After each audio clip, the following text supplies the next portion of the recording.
Chapter 1. Meeting with Fate. Emily Grant never believed in fate. At 22, she had learned to rely only on herself, on her hard work and unyielding will. But on that rainy October evening, when she collided with him in the hospital corridor, something inside her faltered. She was rushing to her mother's hospital room, clutching yet another set of medical bills that were growing faster than she could earn working 2 part-time jobs. Tears of despair blurred her vision, and she didn't see the tall man emerging from the chief physician's office. The collision was inevitable. "I'm sorry," Emily gasped, stumbling backwards. Strong arms caught her and kept her from falling. Emily looked up and froze. In front of her stood a man who could take one's breath away with a single glance. He was tall, broad-shouldered, with perfectly chiseled features and piercing gray-blue eyes that now observed her with a strange mixture of wonder. "You," he whispered, his voice hoarse, as if from a long-forgotten pain. Emily broke free from his hold, instinctively retreating. Something about this man unsettled her. Not his appearance, although he was clearly from a different world, a world of expensive suits and limitless power. It was the way he looked at her, as if he recognized her, that frightened her. "I'm sorry, I have to go," she mumbled and hurried away, still feeling his gaze on her as she left. Alexander Volkov stood motionless, watching as she disappeared around the corner. His heart pounded so loudly it threatened to burst from his chest. 300 years. 300 cursed years he had waited for this moment. Isabella. His Isabella had returned. No, not Isabella. This girl was different, wearing jeans and a plain jacket, with chestnut hair carelessly tied back and tired but unmistakably familiar brown eyes. But the soul was the same. Alexander pulled out his phone and called his assistant. "Mark, I need all the information on the girl who just passed me in the East Wing, immediately." Within 10 minutes, he knew everything. Emily Grant, third-year literature student, working as a waitress in 2 cafes to pay for her mother's cancer treatment. Hospital debts, critical. No father. Lives alone in a tiny apartment on the outskirts of the city. A perfect situation. Alexander called Victoria what was she to him? His girlfriend? More like a convenient facade, a way to divert the board of directors' attention from his private life. "We need to talk," he said without preamble. "Alexander, what's wrong?" Victoria's voice was tense. She always sensed when something was off. "Meet me in my office in an hour. It's important." He hung up without waiting for a reply and headed for the exit. The plan was already forming in his mind. His grandfather had long demanded that he marry, threatening to hand the company over to his cousin. Alexander couldn't care less about the company. His real power lay elsewhere. But the formalities had to be observed, and now he had a reason. A real reason. Chapter 2. The Proposal. Emily sat by her mother's bedside, holding her cold hand. Elena Grant was asleep, her breathing uneven, her face as pale as chalk. The doctor said that a new experimental treatment might help, but the cost was astronomical. $200,000, a sum Emily couldn't earn even in 10 years. "Mom," she whispered, "I don't know what to do." Her phone vibrated. Unknown number. "Miss Grant, we would like to discuss a business proposal with you. Meeting tomorrow at 10 a.m. at Volkov Enterprises headquarters. All your financial problems could be resolved. Mark Stevens, personal assistant to Alexander Volkov." Emily reread the message 3 times. Volkov Enterprises, one of the largest corporations in the country. And Alexander Volkov. She Googled the name quickly and froze. A photo of the very same man from the hospital corridor appeared on the screen. A coincidence? Emily didn't believe in coincidences. She didn't sleep all night weighing her options. By morning, curiosity and despair overcame her caution. The Volkov Enterprises skyscraper towered over the city center, all glass and steel, shining under the morning sun. Emily felt completely out of place in her best jeans and blouse as she walked through the luxurious lobby. She was escorted to the 100th floor, to a spacious office with panoramic windows. There, behind a massive desk made of black wood, sat Alexander Volkov. Alexander stood as she entered, and once again, Emily felt that strange vibration in the air between them. "Miss Grant, thank you for coming." His voice was deep and enveloping. "Please, have a seat."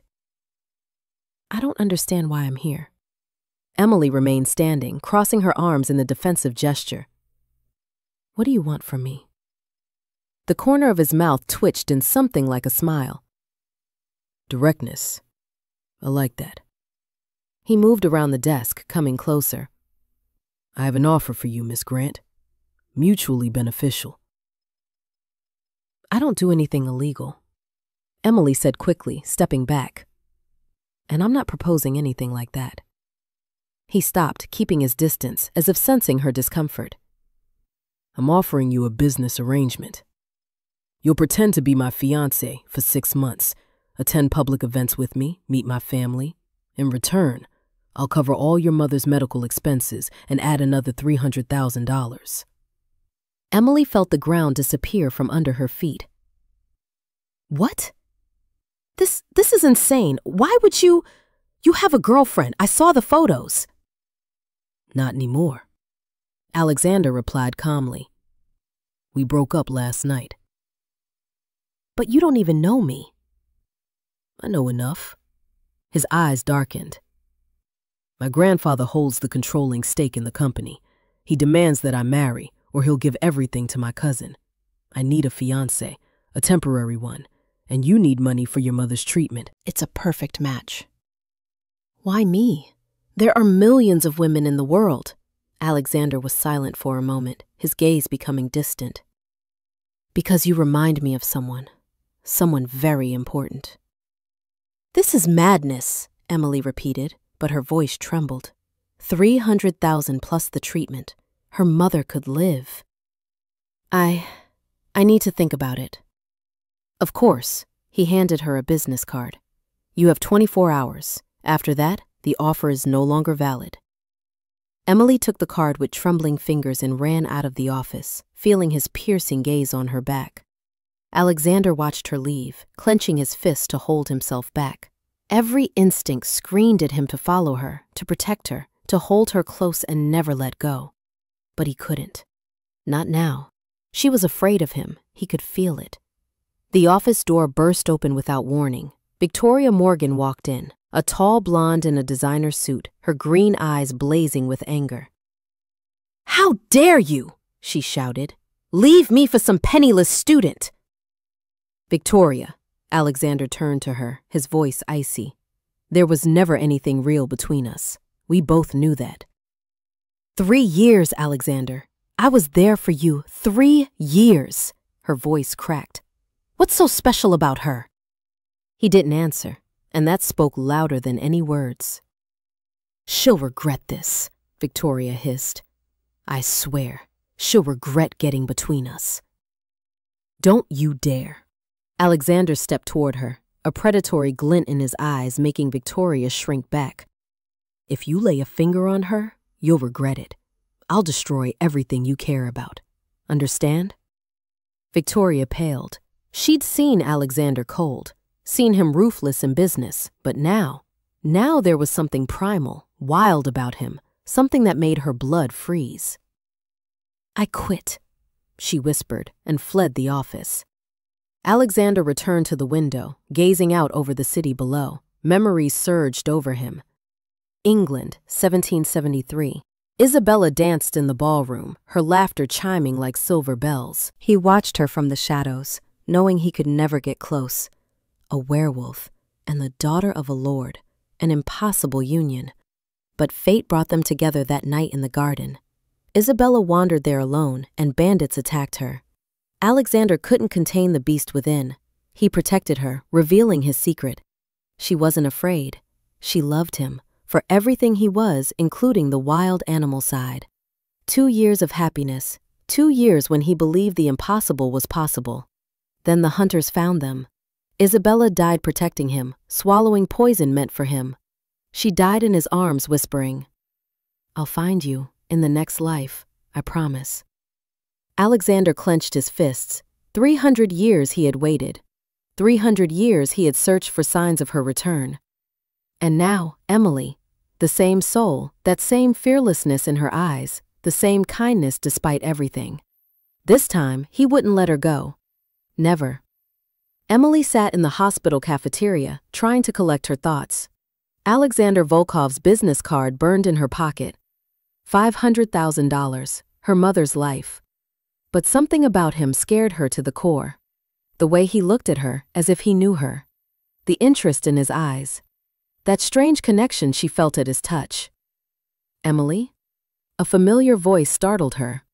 She looked up. Standing before her was Louise, her best friend from university. Louise, what are you doing here? Visiting my grandmother, Louise sat down beside her, studying Emily carefully. You look like you've seen a ghost. Worse, Emily exhaled. I got a proposal from Alexander Volkov. What? Volkov, the billionaire. Louise's eyes widened. What kind of proposal? Emily told her everything. Louise listened, mouth open in shock. It's like something out of a romance novel, she finally burst out. Em, do you realize this is the opportunity of a lifetime? Opportunity or a trap? Emily shook her head. I don't even know this man. What if he's a maniac? What if… Emily. Louise squeezed her hands. Your mom is dying. You have no choice. It's just a job. 6 months of acting and you're free, with money, and your mom alive. Emily closed her eyes. Louise was right. She had no choice. She pulled out her phone and dialed the number on the card. Mr. Volkov? Her voice trembled. This is Emily Grant. I accept your offer. The silence on the other end felt eternal. Good, he finally replied, and there was something in his voice that made her heart beat faster. Tomorrow at 9, a car will pick you up from your house. We'll discuss the contract details. And, Emily? Yes? Thank you for your trust. He hung up, and Emily stared at her phone, wondering if she had just made the biggest mistake of her life. Chapter 3. The Contract. The black limousine pulled up to the shabby apartment building at exactly 9 in the morning. Emily, dressed in her best dress, a simple blue one she had bought on sale 3 years ago, was walking down the stairs when the driver opened the door for her. Inside, on the leather seat, sat Alexander Volkov. Wearing a dark gray suit, his hair neatly slicked back, he looked even more unapproachable than during their first meeting. Good morning, he said as she climbed in. There was a respectful distance between them. Did you sleep well? Are you joking? Emily let out a nervous laugh. I didn't get a wink of sleep. His lips twitched in a near smile. Honesty. Another reason I chose you. And what are the other reasons? She asked before she could stop herself. Alexander turned to face her, his gray-blue eyes meeting her brown ones. Do you really want to know? Something in his gaze took Emily's breath away. She was the first to glance away. Probably not. They spent the rest of the ride in silence. The car didn't take them to an office building, but to a luxurious mansion on the outskirts of the city, surrounded by high walls and security. This is your home? Emily breathed as she stepped out of the car. One of them, Alexander replied calmly.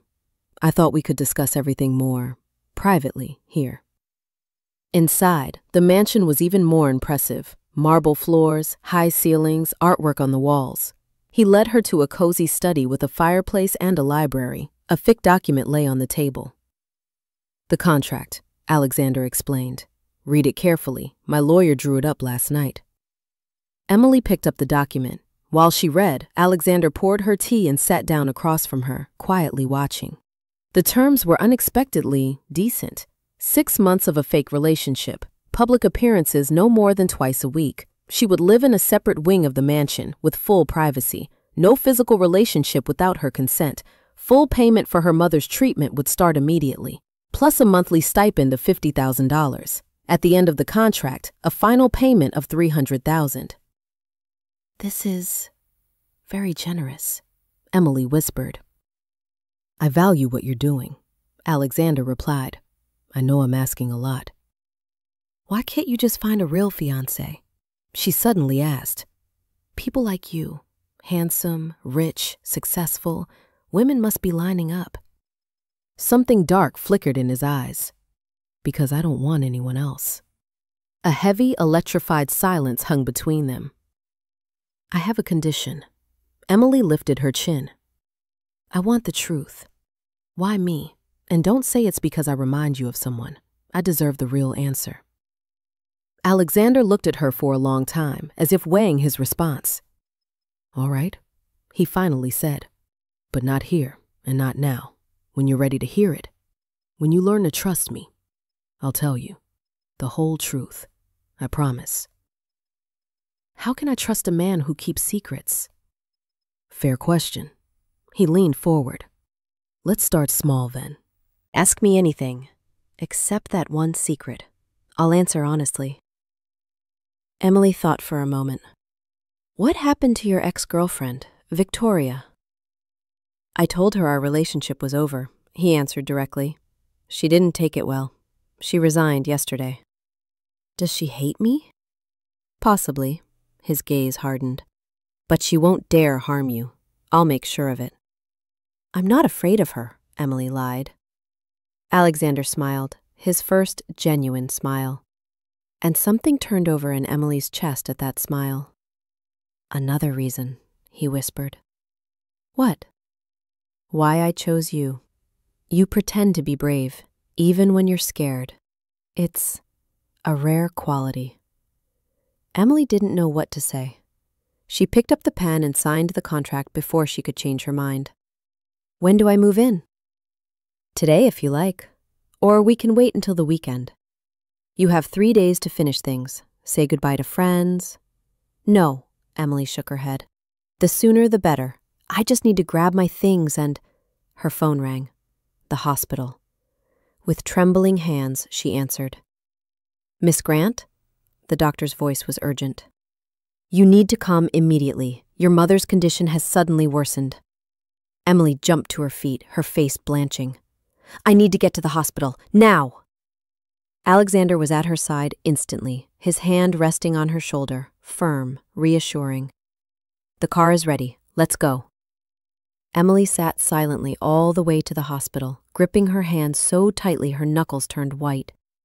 Alexander sat beside her, his presence oddly comforting, though they hardly spoke. Everything will be fine, he said quietly as they pulled up. You can't know that, Emily whispered, but his confidence soothed her. They almost ran through the corridors. Dr. Richards met them at the room. Miss Grant, your mother is in crisis. We need to begin the experimental treatment immediately, but without prepayment. Do whatever is necessary, Alexander cut him off sharply. Now, send me the bills.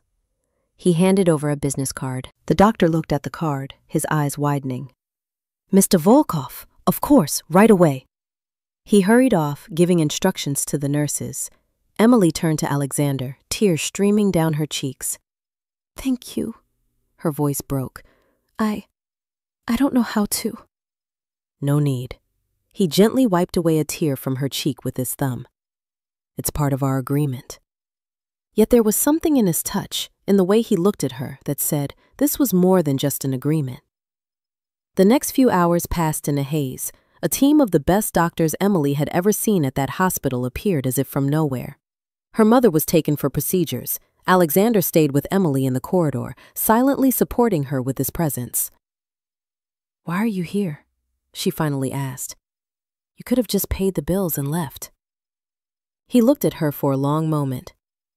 Because no one should have to go through this alone. You talk as if you know. I do. His voice grew distant. I lost someone very important a long time ago. I know how it feels to be powerless. Emily wanted to ask more, but Dr. Richards returned at that moment. Miss Grant, we've stabilized your mother. Treatment has started. The next 48 hours are critical, but I'm optimistic. A wave of relief washed over Emily, so strong her knees buckled. Alexander caught her, pulling her to him. She buried her face in his chest, finally letting herself relax. It's going to be all right, he whispered into her hair. I promise. And strangely enough, she believed him. Chapter 4. A New Life. 3 days later, Emily moved into Alexander's mansion. Her wing was larger than her entire old apartment, a huge bedroom with a garden view, her own bathroom with a jacuzzi, a walk-in closet, and even a small library. "This is too much," she murmured, looking around the rooms. "Get used to it," Alexander answered from the doorway. "As a billionaire's fiancé, you need to look the part. A stylist will come tomorrow morning. We need to update your wardrobe." "I'm fine as I am." Emily instinctively hugged her shoulders. He stepped closer, his gaze softening.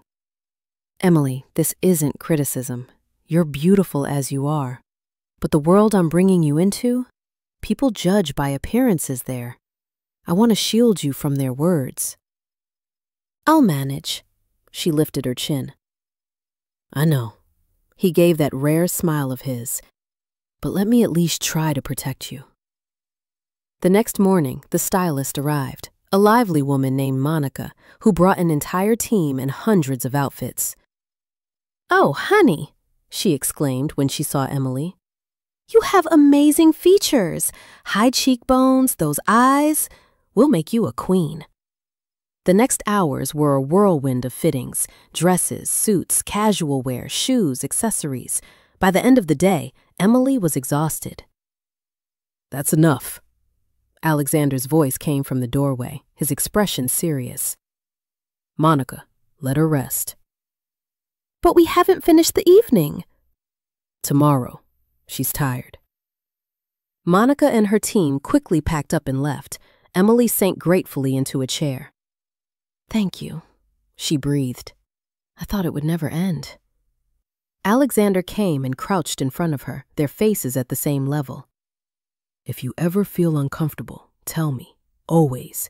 That goes for anything. Clothes, events, people. Your comfort matters more than anything else." "Why?" Emily whispered. "Why are you so caring? This is just a contract." His hand moved to her face on its own, stopping just short of touching her. "For me, it's more than a contract," he said quietly. "So much more." "Alexander." A phone call interrupted the moment. Alexander swore softly and stood, answering. "What? When? Damn. All right, I'll be there in 20 minutes. He turned to Emily. "I have to go. Urgent business at the company. But tonight, we have dinner. Our first public appearance. Nothing complicated, just a business dinner with my grandfather's partners. Wear the blue dress Monica chose. The one with the open back." "I'm not sure I'm ready." "You are." His look was certain. "I'll be by your side, always." He left, leaving Emily in a swirl of emotions. Le Bernardin was one of the most expensive restaurants in the city. Emily was nervous the entire drive, constantly adjusting her dress. The blue gown truly was stunning, fitted, backless, elegant. "You're radiant," Alexander whispered as he helped her out of the car. "I'm shaking," she admitted honestly. "I know." He took her hand, lacing his fingers through hers. "But no one else will notice. Just be yourself. Smile, nod, talk about your studies if they ask. And remember, you're not here to impress them. They should be impressing you." His confidence transferred to her. Emily straightened her back and entered, holding onto Alexander's hand. In the private hall, a dozen people in expensive suits and dresses had already gathered. All eyes turned to them. "Alexander!" An elderly man with gray mustache stood up. "Finally! And this, I suppose." "My fiancé." Alexander introduced her proudly. "Emily Grant. Emily, this is Victor, an old friend of my grandfather's." "Delightful." Victor kissed her hand. "Nikolai will be thrilled. He'd finally given up hope his grandson would ever settle down." The next hour passed in a blur of introductions and small talk. Emily did her best, recalling etiquette lessons her mother had taught her as a child. Alexander stayed close, his hand often at her back, guiding, supporting. Everything went well until Victoria entered the room.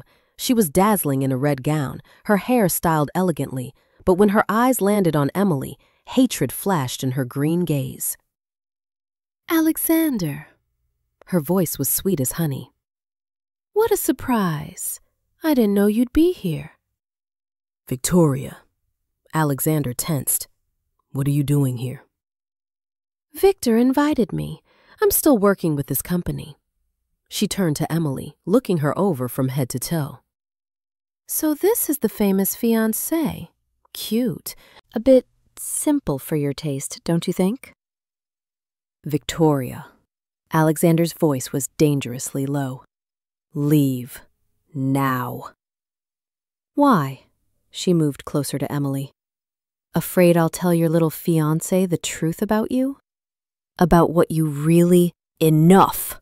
Alexander grabbed her arm, his grip painful. "Don't you dare."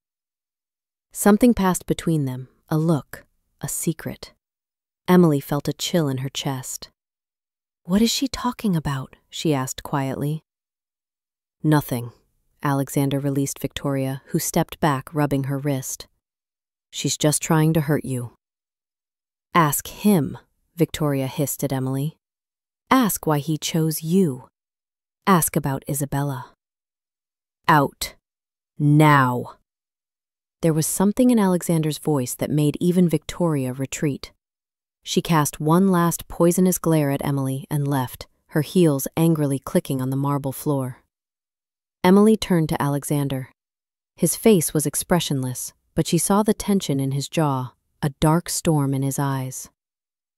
"Who is Isabella?" "Not here," he whispered. "Please, later. I'll explain everything. I promise." The rest of the evening passed in a haze. Emily smiled, nodded, chatted, but her mind was far away. Who was Isabella? Why had Alexander changed so much at the mention of the name? Chapter 5. The Truth About the Past. The car was silent. Emily stared out the window, hugging her shoulders. Alexander opened his mouth to speak several times, but closed it again each time. When they returned to the mansion, Emily headed straight to her room. "Emily, wait." Alexander caught up with her on the stairs. "We need to talk." "Not now. I'm tired." "Please." There was such a plea in his voice that she stopped. "I promised you the truth.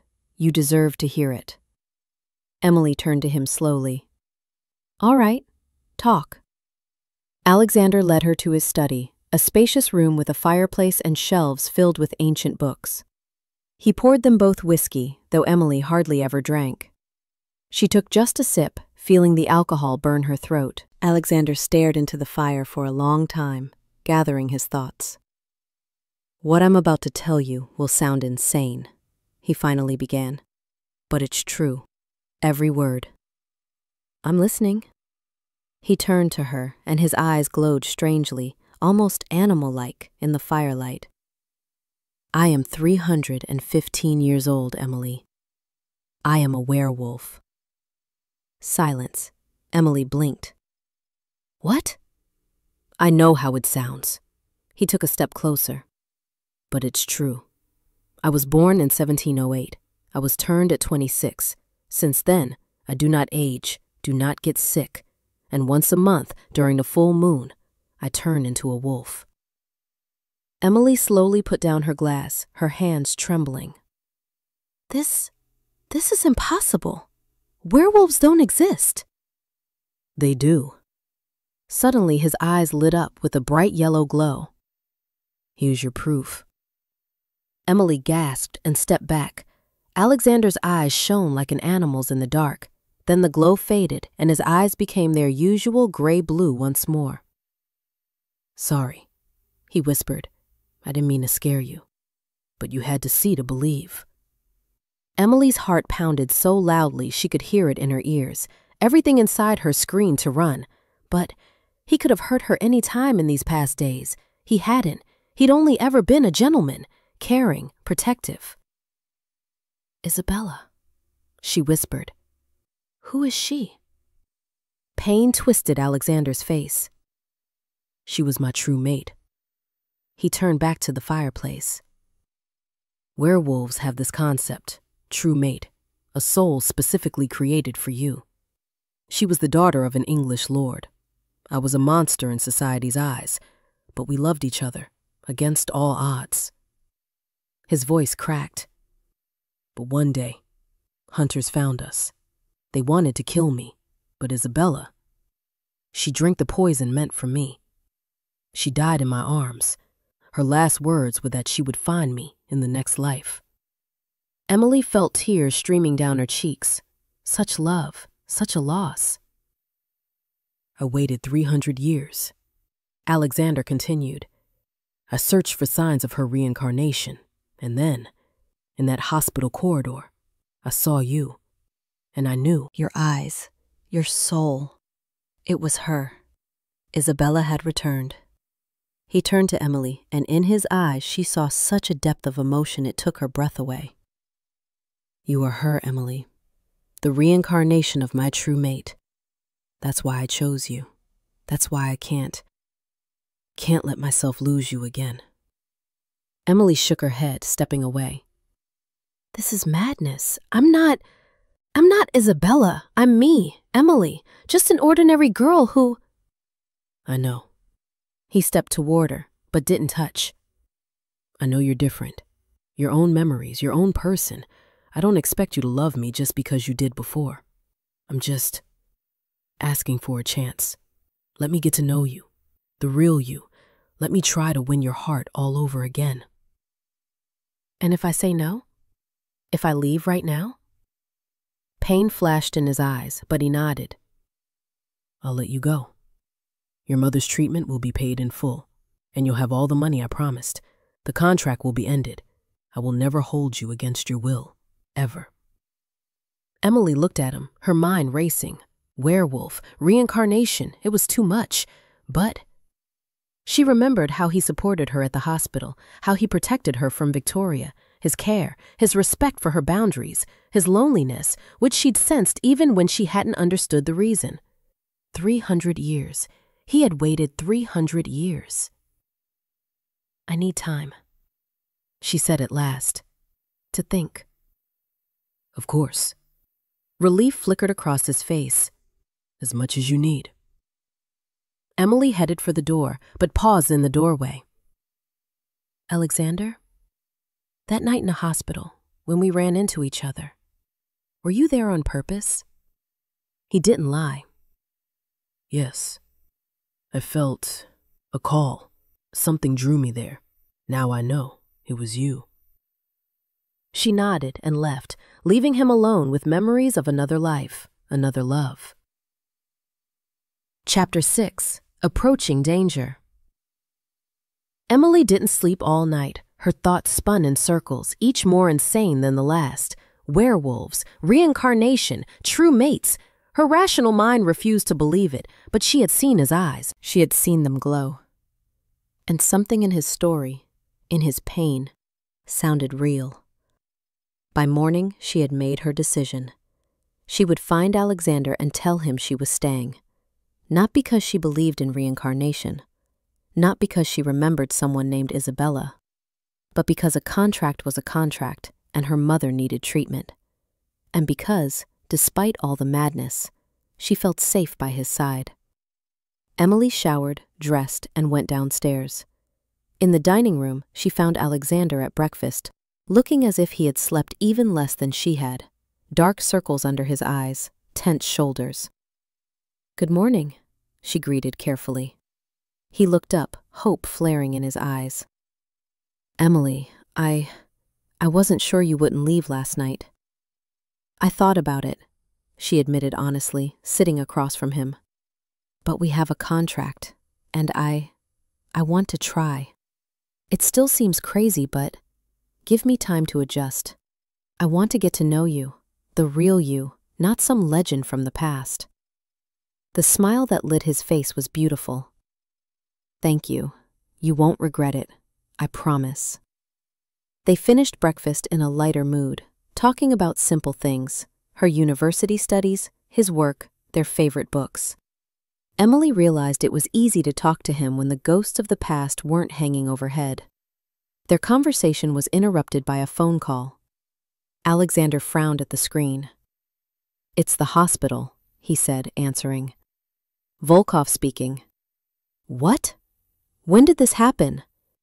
He shot to his feet, his face turning pale. Emily stood too, her heart sinking. What happened? Your mother. Someone broke into her room during the night. Tried to disconnect her life supports. The guard managed to stop them, but Emily was already running to the door. Alexander caught up, and they rushed to the car together. The hospital was in chaos. Police, guards, alarmed staff. Emily ran into her mother's room, but the doctors were already there, checking her vitals. She's all right, Dr. Richards reassured her. A bit shaken, but physically unharmed. The guard responded in time. Who did this? Alexander demanded. Did you catch them? No, the police officer answered. They got away, but we reviewed the security footage. Here. He showed them a video on a tablet. A blurry figure in black, face hidden by a hood, slipped into the room. But when the person briefly turned toward the camera, Emily gasped. Red hair peeked out from under the hood. Victoria, Alexander hissed. You know this person? The officer tensed. My ex-girlfriend. Alexander's voice was icy. She threatened revenge. We'll need her contact details for questioning. You'll get everything you need, Alexander was already dialing. Mark, find Victoria Morgan, now. Use every resource we have. Emily sat by her mother's bedside, holding her hand. Elena Grant was conscious, but pale and frightened. Emily, sweetie, she whispered. What's happening? Why would someone want to? It's okay, Mom, Emily soothed her, stroking her hair. Everything will be all right. I promise. Alexander will protect us. Elena looked at Alexander, standing in the corner of the room. That's the man you told me about? Your fiancé? Emily nodded. She hadn't told her mother the whole truth, just that she was seeing someone. Then he's a good man, Elena decided. I can see the way he looks at you, like your father looked at me. Emily blushed but didn't argue. Alexander came closer to the bed. Mrs. Grant, I'll increase security. No one will come near you again, I swear. Thank you, young man, Elena smiled weakly. Take care of my girl. With my life, he answered seriously, and something in his tone made Emily look at him. He turned to her, a faint smile on his lips, and then they stepped aside as he said, Emily, you need to understand that there's a whole hidden world. Werewolves, vampires, witches, all exist in the shadows of human society. We have our own laws, our own hierarchy. I'm alpha of one of the oldest packs. I have influence, and I will use everything at my disposal to protect you and your loved ones. Show me, Emily suddenly asked. What? Your wolf form. I want to see all of it. Alexander tensed. Emily, I don't want to frighten you more than, if we're going to do this, pretend to be a couple or maybe something else, she faltered. I need to know every side of you, even the wild side. He looked at her for a long time, weighing her words. Then he nodded. All right, but not here. Come on. He led her through the mansion to the back of the estate where the woods began. The moon hung high, almost full. It'll be quick, Alexander warned. The transformation doesn't look pretty. I'll try to control it, but the wolf, he'll want to come closer, to know your scent. Don't run, no matter what. Running triggers the predator's instinct. Emily nodded, heart pounding. Alexander stepped back, removed his jacket, unbuttoned his shirt. Then he closed his eyes and his body began to change. It was both beautiful and terrifying. Bones cracked, reshaping and reforming. Skin stretched and was covered by thick silver-gray fur. His face elongated into a muzzle. His arms shifted into powerful legs with claws. After a minute that seemed like forever, a huge wolf stood before Emily. With silvery fur and the same piercing gray-blue eyes, Emily forgot to breathe.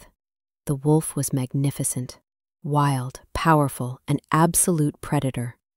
Every instinct screamed at her to run, but she remembered his words. Don't run. The wolf slowly approached, sniffing.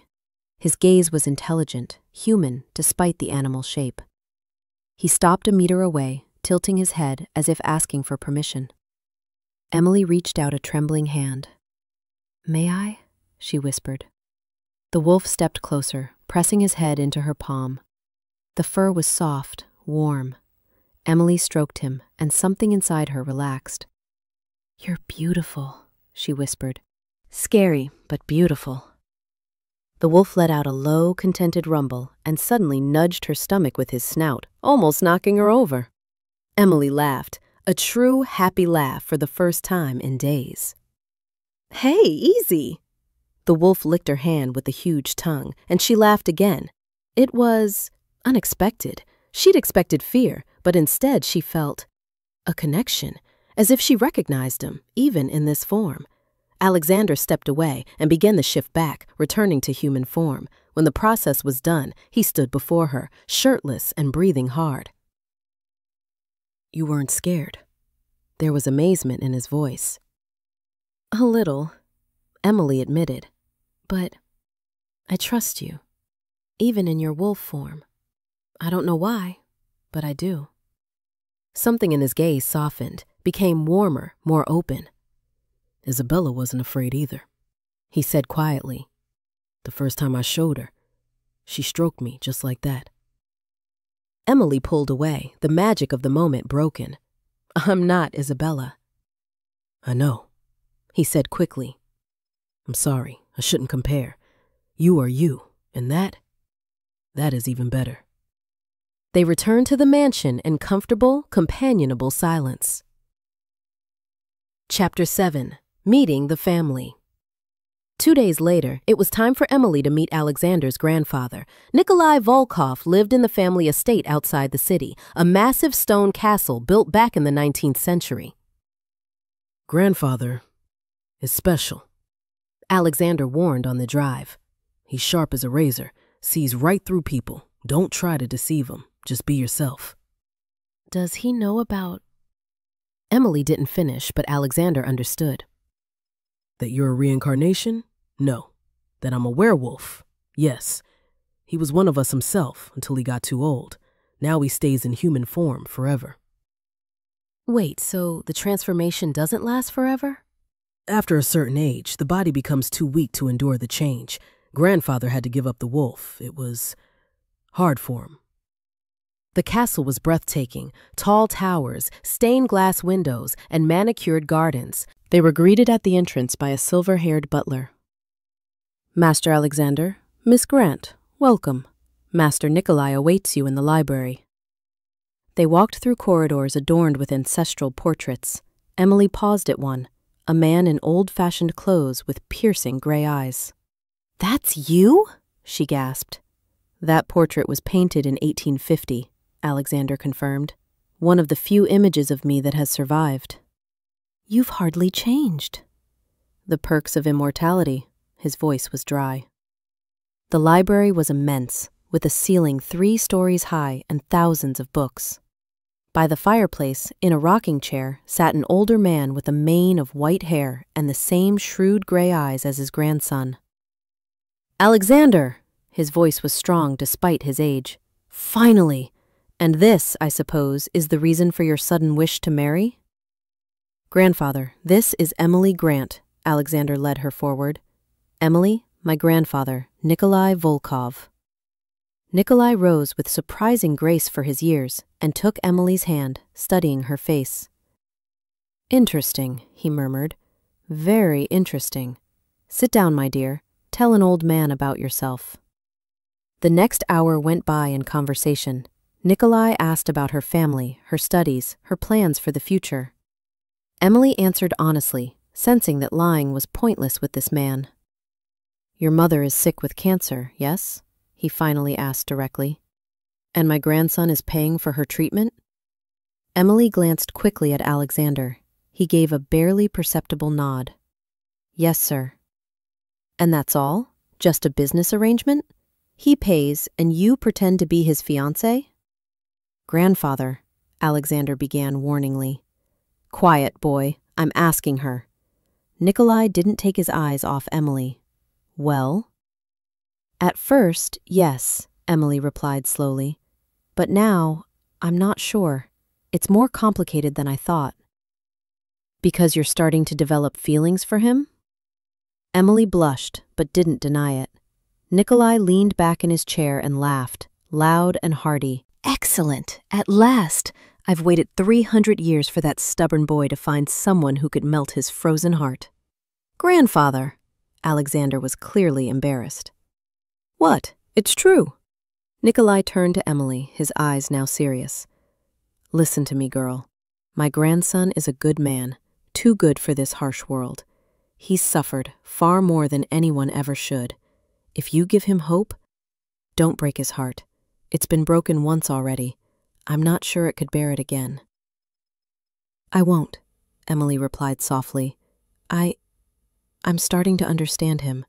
And what I feel, it scares me because it's happening so fast, so intensely.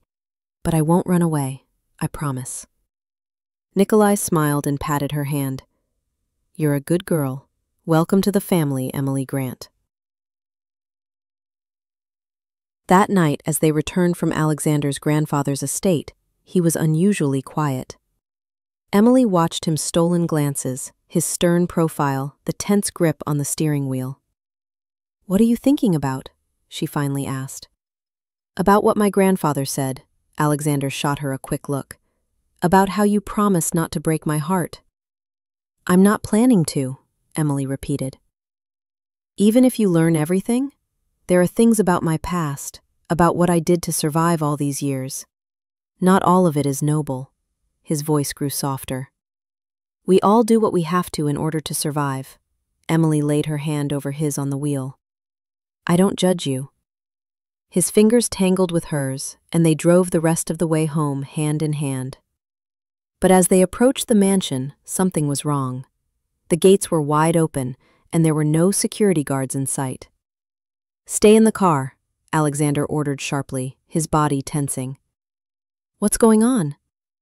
I don't know, but something's wrong. His eyes started to glow yellow. Stay here and lock the doors. If anything happens, call the police and drive away, immediately. He got out, moving toward the house with a predator's grace. Emily watched, heart pounding. She was supposed to stay.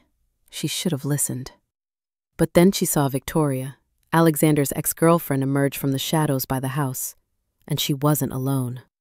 3 men in black accompanied her, armed with strange weapons that emitted a silvery glow. Alexander! Emily shouted, jumping out of the car. It's a trap! Alexander turned, but it was too late. One of the men fired, and a silver net wrapped around him, knocking him to the ground. He screamed in pain. Silver burned his flesh. No! Emily ran toward him, but Victoria caught her, twisting her arms behind her back. Stupid girl, Victoria hissed. Did you really think you could take him from me? Let her go, Alexander growled, struggling in the net. His body began to shift, but the silver prevented the transformation, causing him agonizing pain. Oh, I'll let her go, Victoria smiled. Right into the hands of the hunters. They've been looking for a specimen with such pure blood for a long time, and she'll make the perfect bait to keep you obedient. One of the hunters approached Emily with the syringe. She tried to break free, but Victoria held her tightly. Sleep, darling, Victoria whispered. When you wake up, it'll all be over. The needle plunged into Emily's neck. The world began to blur. The last thing she heard was Alexander's roar, full of rage, pain, and desperation, a sound more beast than human. Then darkness swallowed everything. Chapter 9. Awakening. Emily woke to a wave of cold. She was lying on a stone floor, her hands tied behind her back. Her head throbbed with pain. Slowly, she opened her eyes. The room looked like a basement or a cell, bare stone walls, a small window near the ceiling, letting in a faint trickle of light. Finally awake. Emily turned sharply. In the corner of the cell, also bound, but with silver chains, sat Alexander. His shirt was torn. Silver burns marked his skin, but his eyes burned with fury. Alexander! Emily tried to crawl toward him. You're hurt. It'll heal. His voice was hoarse. Are you all right? Did they hurt you? No, Where are we? In the hunter's compound, somewhere outside the city. He rattled his chains and they clanged unmoving. Silver, I can't break it. What do they want? Me, to study me, dissect me, find out what makes werewolves what we are. He looked at her, and the pain in his eyes was not from the wounds. I'm sorry. This is my fault. I dragged you into this. I should have protected you. You tried. Emily finally managed to reach him. This is all Victoria's fault. When I get out of here, Alexander growled, his eyes flashing yellow. She'll wish she was never born. The cell door opened. A middle-aged man in a white lab coat entered, followed by 2 guards with weapons. Ah, you're both awake. Excellent. His voice was pleasant, which somehow made it even more chilling. I'm Dr. Hendricks. I run this research center. Research? Emily tried to stand, but her tied hands threw her off balance. You're torturing people. People? Hendricks laughed. Miss Grant, your fiancé is hardly a person. He's a monster, a creature that kills and devours the innocent. We're protecting humanity. I've never killed anyone, Alexander growled. 300 years I've kept the beast in check. I've never harmed an innocent. Oh, we'll see about that. Hendricks nodded to the guards. Take him. It's time to begin the experiments. No! Emily screamed. Leave him alone! The guard seized Alexander. He tried to resist, but the silver chains had weakened him. They dragged him from the cell despite his struggle. Emily! He shouted as they pulled him away. No matter what happens, I'll find a way to get you out of here. I promise. The door slammed shut. Emily was left alone in the cold cell, tears streaming down her cheeks. The hours crawled by, agonizingly slow. Emily tried to work her way free, but the ropes were tied too tightly. She heard sounds from the corridor. Cries, growls, the clang of metal. Each sound made her heart clench. Alexander, what were they doing to him? Finally, the door opened again, but this time Victoria entered, alone. Well, Princess, she crouched in front of Emily. How do you like your new home?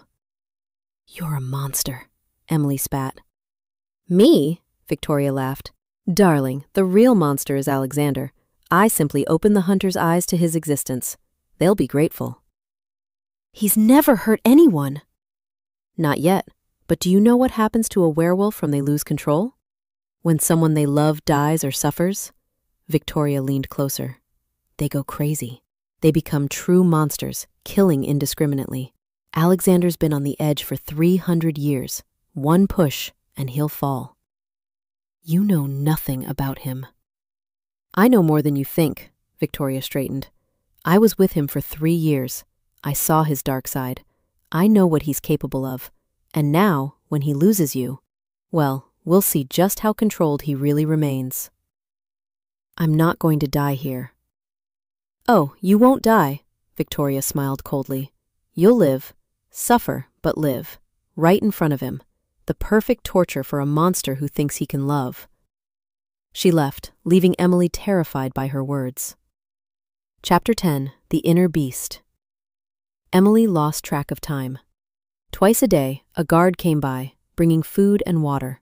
There was no news about Alexander, no way to escape. On the 3rd day, or was it the 4th, something changed. First, she heard the alarm, then shouts, the sounds of fighting, and a roar, a primal, wild roar that made the hairs on her neck stand on end. The cell door was smashed off its hinges. In the doorway stood a massive silver-gray wolf, even bigger than the one she'd seen in the woods. His fur was splattered with blood, fangs bared, eyes blazing with mad yellow fire.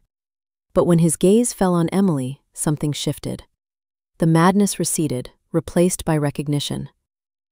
Alexander? She whispered. The wolf stepped closer, his movements careful, as if he was afraid to scare her. Or afraid to lose control. Gently, he bit through the ropes binding her hands, setting her free. Emily stroked his muzzle, and the wolf closed his eyes, leaning into her touch. She could feel him trembling, from the effort to maintain control, from rage, from relief that she was alive.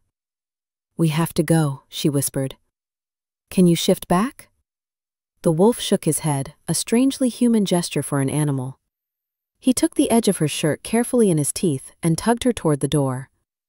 The corridor was chaos.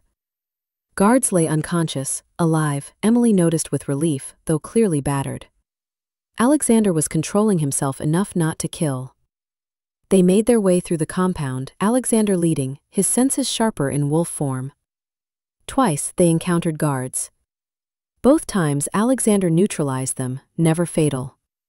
Finally, they burst outside. The compound really was out of town, surrounded by forest. Perfect territory for a wolf. Alexander broke into a run. Emily scrambled onto his back, gripping his fur. He raced through the forest at incredible speed, trees whipping past in a blur. Only when they were far from the compound did he stop by a stream. At last, the transformation began. Bones twisted, fur receded. Within a minute, Alexander stood before her in human form, covered in cuts and bruises. Emily took off her jacket and draped it over his shoulders. They gazed at each other in silence. Then Alexander pulled her into a fierce hug, holding her so tightly she could barely breathe. "I thought I'd lost you," his voice was raw. "When they took you, I thought I'd lose my mind. I almost did. The wolf wanted to kill, to tear everything apart. The only thing that stopped me was knowing you needed me alive, in control. You saved me," Emily hugged him back. "Again. Always will." He pulled back to look at her. "Emily, The sound of helicopters interrupted him. They both looked up. 3 helicopters were closing in, searchlights cutting through the darkness. "Hunters," Alexander cursed. "They won't give up easily." "What do we do?" "Run." He began shifting again. "Climb on. We'll head for my pack territory. We'll be safe there." Emily climbed onto his back and they fled once more into the forest, helicopters chasing after them. They ran all night. By dawn, the helicopters had fallen behind. Alexander had led them into the mountains, where air pursuit was impossible. At last, they reached a hidden valley. In the center of the valley stood a village, about 20 houses, built in a traditional style. People were just beginning to stir, coming out into the streets. When they saw Alexander, many dropped to their knees in respect. He led Emily to the largest house in the center. At the doorway, they were met by a burly man in his 40s with a scar across his left cheek. "Alpha," his voice was filled with relief. "We felt your call. We were preparing defenses." "Thank you, Marcus." Alexander, now in human form, hugged the man. "This is Emily, my mate. She's under the protection of the pack." Marcus looked Emily over, then pressed a hand to his heart. "Welcome, future Alpha. We'll protect you with our lives." Thank you." Emily was overwhelmed by the ritual. "But I'm not an Alpha. I'm not even a werewolf." "Not yet," Marcus smiled. "But you're our Alpha's mate. That makes you part of the pack. If you wish, after the bonding, you can accept the gift, become one of us." Emily looked to Alexander, who was silent, giving her space to process. "I can become a werewolf?" "If you want to," he replied quietly. "But it's your choice, always your choice. I won't pressure you." Marcus left them alone in the house. Inside it was cozy, a fireplace, soft furniture, big windows with mountain views. "Alexander," Emily sat on the couch, suddenly exhausted. "What is bonding?" He sat next to her, leaving a bit of space. "A werewolf ritual, a ceremony that binds 2 souls forever. If we go through with it, we'll be mates, not just in the social sense, but magically. We'll feel each other's emotions, always know where the other is. No distance will separate us." "Forever?" Emily whispered. "Forever." His gaze was earnest. "The link between true mates isn't broken even by death. The souls find each other again in the next life. Like you and Isabella. Like you and me." He took her hand. Emily, I'm not asking you to decide now. You've been through so much in these last few days. You need time to think, time to sort out your feelings. I can wait. I'll wait as long as you need. And if I don't want the bonding? Emily asked softly. If I want to stay human, live a normal life? Pain flickered in his eyes, but he nodded. Then I'll let you go. I'll make sure you're protected from the hunters, help you start a new life somewhere safe, and I'll never bother you again. Could you really? Just let me go? No, he answered honestly. It would kill me. But I'd do it because your happiness matters more than my desires. Emily looked at him, this powerful alpha who commanded a pack, who could tear his enemies apart with his bare hands, now sitting before her, vulnerable and open. When I was in that cell, she began slowly, I thought about a lot. My life, my mom, the future. And you know what I thought about most? What? You. That if I died there, I'd never know where these feelings might lead. She squeezed his hand. Alexander, I don't know if I love you. It's all too fast, too crazy. But I feel something strong and scary, and I want to find out. No contracts, no pretense, just us. Hope flared in his eyes, so bright it took her breath away. You want to try? Really try? Yes, she smiled, but slowly. Let me get to know you, get to know this world, and then we'll see. Alexander pulled her into his arms, burying his face in her hair. Slowly, he agreed. Whatever you want. Thank you, Emily, for the chance. They sat together for a long time, holding each other, watching the sun rise over the mountains. Chapter 11. Victoria's Revenge. The next few days passed in relative peace. Emily learned about the world of werewolves and got to know the members of the pack. They were surprisingly normal. Families with children, elderly couples, young people. Only once a month during the full moon did they transform and hunt together. It's beautiful, Emily admitted to Alexander on the third day. Everyone cares so much for each other. It really is like one big family. A pack is a family, Alexander agreed. We protect our own, always. Emily called her mom on video chat every day. Elena's treatment was going well, and the doctors were optimistic. Knowing her mother was safe gave Emily peace of mind. But that calm was deceptive. On the fourth night, Marcus burst into the house where they were having dinner. Alpha! The hunters found a valley. A whole army is on its way. We have at most an hour. Alexander sprang to his feet, his face hardening. How did they find us? The valley is protected by old magic. Someone betrayed us from the inside. Marcus said grimly. We found tracks. Someone from the pack marked a route for them. Who? I don't know, but the trail leads from the border. Alexander swore. Evacuate the women and children. Use the northern pass through the mountains. All warriors stay behind. We'll buy them time to escape. Alexander, don't!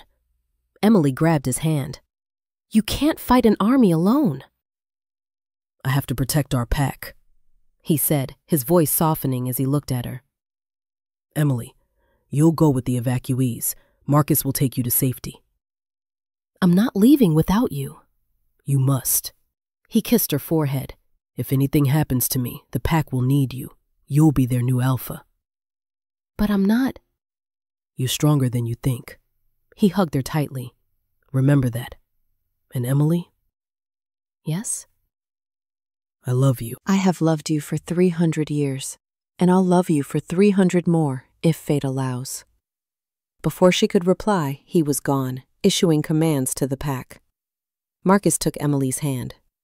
This way, future alpha. We have to hurry. Despite the panic, the evacuation was as organized as possible. Women, children, and elders quickly gathered, moving toward the northern pass. Emily went with them, but her heart stayed behind with Alexander. They had almost reached the pass when an explosion rocked the ground. Cries echoed through the mountains. They're here! Someone screamed. Helicopters appeared over the valley, searchlights swinging through the darkness. Soldiers in black began to descend on ropes. Go! I'll cover you! Marcus shouted. He shifted into a massive black wolf and charged at the soldiers. Others from the pack followed. Emily kept running with the group, but out of the corner of her eye, she noticed a familiar figure. Victoria stood on a cliff, watching the chaos with a satisfied smile. Fury, sharper than Emily had ever experienced, flared in her chest. All of this was because of her, all the pain, the fear, the danger. Without thinking, Emily left the path and sprinted toward the cliff. Someone shouted after her, but she didn't stop. Victoria saw her too late. Emily knocked her from the rocks, and they tumbled down, coming to a stop on a narrow plateau. "You!" Victoria hissed, staggering to her feet. "All of this is your fault! He would have been mine if not for you." "He was never yours!" Emily shouted back. "You never loved him. You only loved his power, his money." With a sudden scream, Victoria lunged at her with a knife. Emily dodged, but the blade sliced her shoulder. Pain burned, but adrenaline numbed it. They fought on the edge, both of them desperate. Emily wasn't a fighter, but rage gave her strength. Suddenly, a giant silver wolf appeared seemingly from nowhere, slamming between them. Alexander. He grabbed Victoria by the jacket in his jaws and tossed her away from Emily. Victoria rolled directly toward the very edge. Her hands clung desperately to the rocks, but she was slipping. "Help me!" she screamed. "Please!" Alexander shifted back to human, walking to the edge with icy calm. "Give me one reason." His voice was cold as steel. "Just one reason I should save you." I loved you," Victoria sobbed. "I really did." "Lies." He turned to Emily, his face set. "Your call. She hurt you. She tried to kill your mother. She betrayed the whole pack. What should I do with her?" Emily moved to the edge, looking down at Victoria. Part of her wanted to turn away and let her fall, but... "Pull her up," she said quietly. "She can face pack justice, but I am not a killer." Alexander smiled, a proud, warm smile, and reached down, pulling Victoria to safety.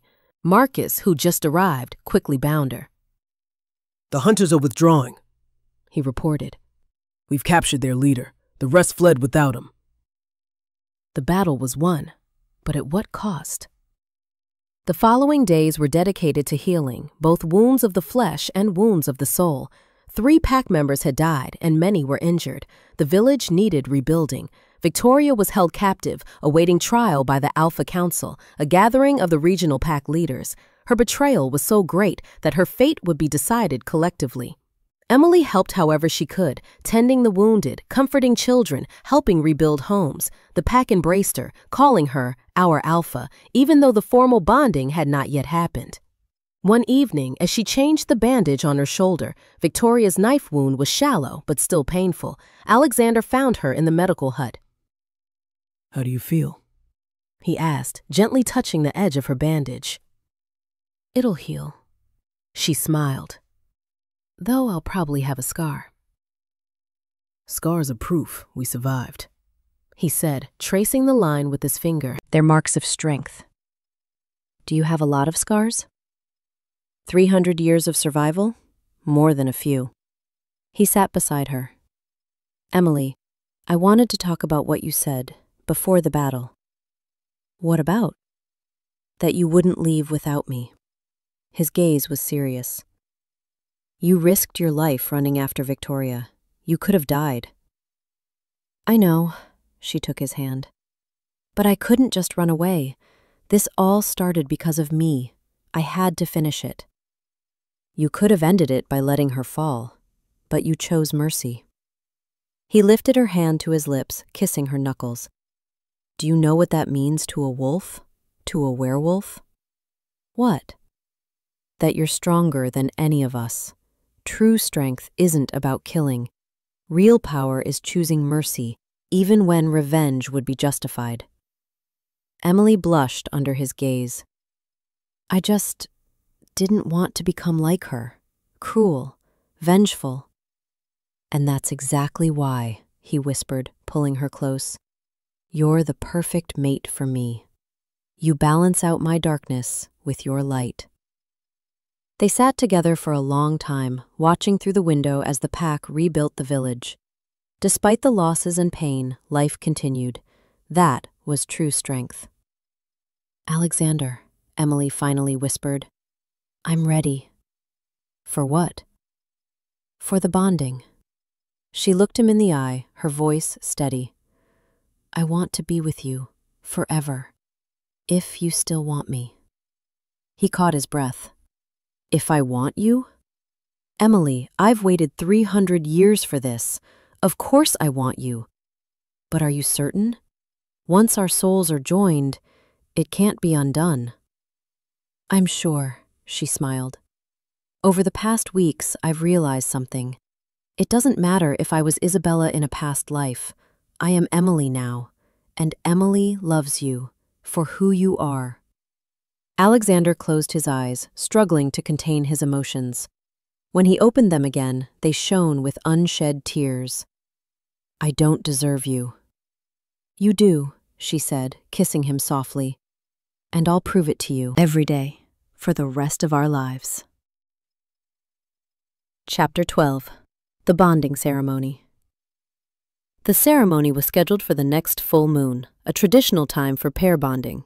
Despite the recent battle, the entire pack prepared for the celebration, with joyful events helping to heal the wounds of grief.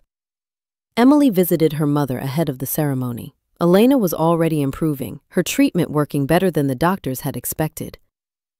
My dear, Elena took her daughter's hand. Are you sure about this? It's all happening so fast.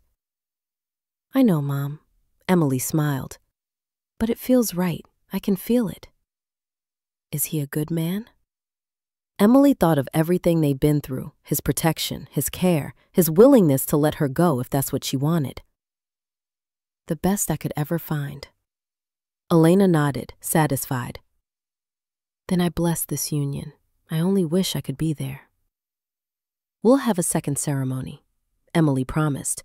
When you get better, a real wedding, with a dress, a cake, all the traditions. I'll be waiting. The night of the full moon arrived clear and warm. In the center of the valley, a huge bonfire was lit, the entire pack gathered in traditional dress. Emily was led from the house in a white gown, simple yet elegant, with embroidery of wolves at the hem. Her hair flowed loose, adorned with flowers. Alexander waited by the fire in a black shirt and pants, his hair pulled back, his eyes shining in the firelight. As he saw Emily approach, his breath caught. You're beautiful, he whispered as she joined him. So are you, she said, taking his hands. The pack's elder, a wise old woman named Morgan, stepped between them. We have gathered here under the full moon, she began with ancient chant, to witness the bonding of souls. Alexander Volkov, alpha of our pack, and Emily Grant, chosen by his heart. Are you ready to say your vows? Ready, Alexander answered firmly. Ready, Emily echoed. Morgan handed them a ceremonial dagger, an ancient blade with a wolf-shaped handle. Blood to blood, soul to soul, she continued. May the moon witness your union. Alexander took the dagger and made a small cut on his palm. Then he offered the blade to Emily. She repeated the gesture, not flinching though it hurt. They pressed their hands together, blood mingling. I, Alexander, bind my soul to yours, he declared, looking into her eyes. In this life and the next, in joy and sorrow.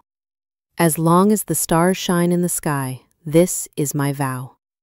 I, Emily, bind my soul to yours, her voice trembled with emotion.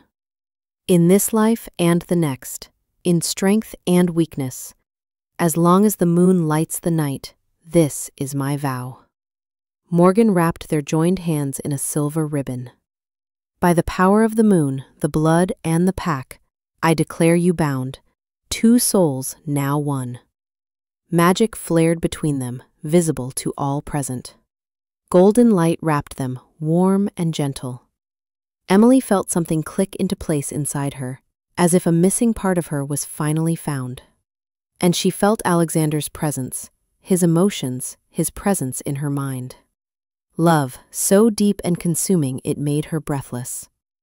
Relief, joy, a sense of belonging. When the light faded, Alexander pulled her into a long, tender, passionate kiss. The pack erupted into applause and howls. "Forever," he whispered in her ear, "you're mine forever." "And you're mine," she replied, smiling through tears of joy. The celebration lasted all night. Music, dancing, food. But Emily saw only Alexander, the way he looked at her as if she were the only person in the world. When the moon reached its zenith, they quietly slipped away from the festivities, heading to their home on the edge of the village. Chapter 13. A New Beginning. Morning arrived softly, golden sunlight filtering through the windows. Emily woke in Alexander's arms, their bodies entwined beneath the covers. She felt him even before she opened her eyes, his presence in her mind now constant and comforting. The bond between them pulsed with warmth and certainty. "Good morning, my wife," Alexander whispered, kissing her temple. "Good morning, my husband," Emily smiled, turning toward him. "How do you feel?" "Whole. For the first time in 300 years, I feel complete." His hand traced her cheek. "Thank you for giving me a chance, for loving me." "Thank you," she kissed him, "for waiting, for being patient." They lay together a while longer, relishing the quiet intimacy of the morning. At last, Emily sat up. "So, what now?" she asked. "Do we stay here in the village?" "If you want." Alexander sat up too. "But I was thinking, your mother, she's getting better. She'll be discharged from the hospital soon. She'll need care." "You want her to move in with us?" "I want you to be happy," he took her hand. "If that means living closer to your mother, we can move back to the city, or bring her here if she's willing, whatever you choose." Emily considered.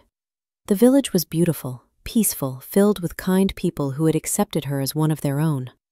But the city? "Could we live in both places?" she asked at last. "Spend part of our time here with the pack, and part in the city with Mom and my friends from university?" "Of course," Alexander smiled. "Like I said, whatever makes you happy." "Then that's what I want," she hugged him. "And one more thing." "What is it?" "I want to finish university. I know I'm an alpha's wife now and all that, but my education still matters to me." "Then you will finish," he kissed the top of her head. "I'll support any decision you make." A knock at the door interrupted them. "Alpha!" Marcus's voice was urgent. "The Alpha Council has arrived. They wish to hold trial for the traitor." Alexander and Emily dressed quickly and went outside. In the village center stood a group of people, 5 men and 3 women, each radiating strength and authority. They were the other alphas. The eldest among them, a man with silver hair and a scar down his face, stepped forward. "Alexander Volkov, we have arrived, as promised. Where's the traitor?" Victoria was brought out of the makeshift jail. She looked pale, frightened, nothing like the confident woman she once had been. The trial was swift and fair. Witnesses testified to her betrayal, how she'd led hunters to the valley, tried to kill Emily's mother. "Victoria Morgan," the senior alpha pronounced when all testimonies were complete. "You have been found guilty of betraying the pack and conspiring with hunters. By our laws, the punishment is death." Victoria fell to her knees. "Please, I didn't mean to. I loved him. It was all jealousy." "Jealousy does not excuse betrayal," the alpha replied coldly. He turned to Alexander. "But since she was of your pack, the final decision is yours, Alpha, and your mates." All eyes turned to Emily and Alexander. Emily stepped forward, feeling the weight of the moment. "She deserves punishment," Emily began. "But death would make us no better than the hunters we fear." She looked at Victoria. "I choose exile. Let her be cast out from the packs and stripped of her right to transformation by a magical seal. Let her live as a human, remembering every day what she's lost." A shock ran through the crowd. Even Victoria stared at her in disbelief. "Mercy?" she whispered. After all I did? Not mercy, Emily answered coldly. Justice. Death would be too easy for you. The senior alpha nodded approvingly. A wise decision, young alpha, so let it be. He turned to the witch in their group. Margaret, begin the sealing. The ritual was swift but painful. Emily saw Victoria writhe as the magic tore the werewolf's gift from her. When it was over, Victoria was simply human. You are exiled, the senior alpha announced. Never return to Pack Lands. If we ever see you again, there will be no mercy. Victoria was led away. Emily never saw her again. Epilogue, 1 year later. A year had flown by like a single day. Emily graduated from university with honors, defending her thesis on reincarnation in world literature, a subject that had taken on a brand new meaning after everything that had happened. Elena had made a full recovery and moved into the guest house on Alexander's estate. She knew the truth about his nature and accepted it with surprising calm. After beating cancer, werewolves don't seem so unbelievable anymore, she had once joked. Emily and Alexander split their time between the city and the Pax Mountain village, balancing life in two worlds. Emily had not yet accepted the gift of becoming a werewolf. She had decided to wait, to be absolutely sure she was ready.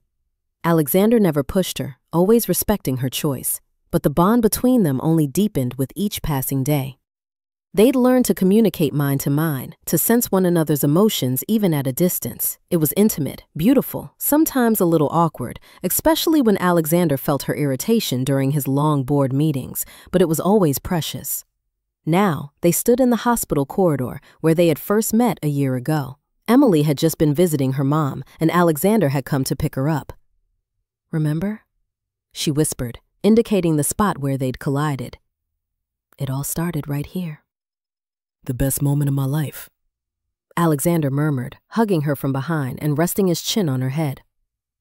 300 years of waiting led me to you. Do you regret it? Emily turned in his embrace. That it all turned out to be so complicated?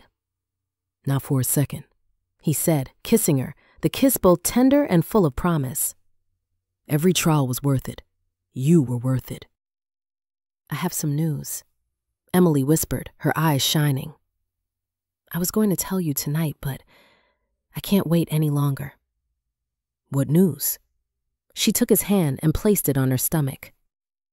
In 7 months, there will be 3 of us. Alexander froze, his eyes growing wide. A child? A child, she confirmed, smiling through her tears. The doctor confirmed it this morning. A boy. Our son. Alexander's emotions crashed over her through the bond. So much joy it stole her breath, then a wave of fear. What if he wasn't a good father? Awe at the miracle of new life. Love, even bigger than before, if that were possible. He dropped to his knees right there in the hospital corridor, pressing his forehead to her belly. Thank you, his voice broke.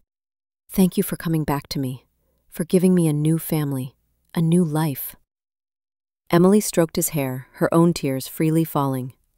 Thank you for waiting, for loving me enough to let me go if I needed to, for showing me a world I never even knew existed.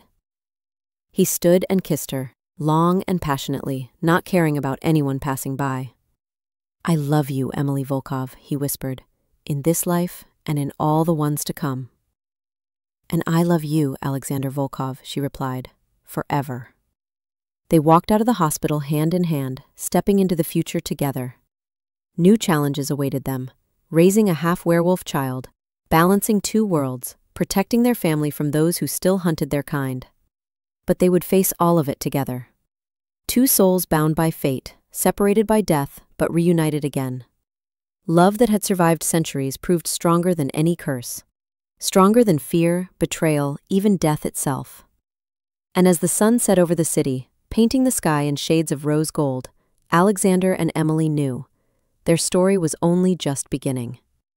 Not as a fake bride and billionaire playing roles, but as true soulmates whose hearts had finally found home in each other. Thank you for staying with me throughout this story. If you enjoyed the tale, please share your thoughts in the comments. I'm really interested to hear your opinions and learn about your favorite moments. Discuss the plot, ask questions, and share your ideas for future stories. Your support, comments, likes, and subscriptions are incredibly important for the channel's growth and inspire me to keep writing. Let's create a cozy book-loving space together where everyone can find something special. Thank you for listening, and see you soon in the next stories.